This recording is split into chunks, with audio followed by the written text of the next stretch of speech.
Bonjour monde. Je pense que vous connaissez les geeks. Ce sont généralement des férus d'informatique, de jeux vidéo, de mangas, de comics. Ça fait maintenant plusieurs années que je me suis infiltré dans leur milieu pour les étudier. Voici ce que j'en ai déduit. En fait, les créateurs de Matrix ont été visionnaires. Les geeks et leurs amis les machines sont en train de prendre le contrôle du monde.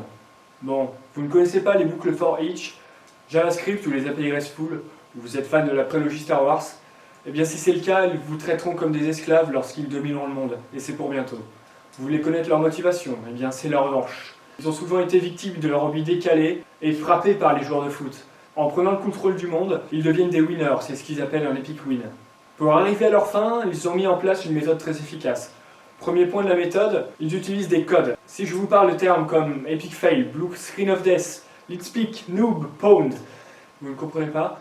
Eh bien vous voyez que les geeks peuvent communiquer entre eux sans que vous les compreniez. Deuxième point de la méthode.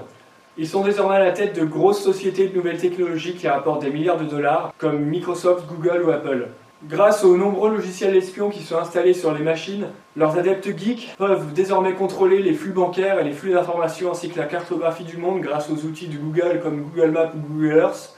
Et ils ont également par ce biais réussi à infiltrer les armées, diriger les centres de recherche et la NASA, et de ce faire envoyer des fusées dans l'espace pour conquérir des planètes.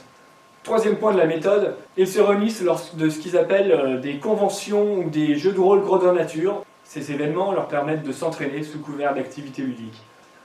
Bon, vous devez vous demander comment vous en sortir. Bien, je vais vous le dire, d'après mes analyses, la seule façon de le faire, c'est l'infiltration. Donc vous devez vous mettre à coder, à transformer vos pyjamas en uniforme de Star Trek. C'est vraiment idéal pour s'infiltrer dans les conventions. Bon, si vous ne le faites pas pour vous, faites-le au moins pour vos enfants.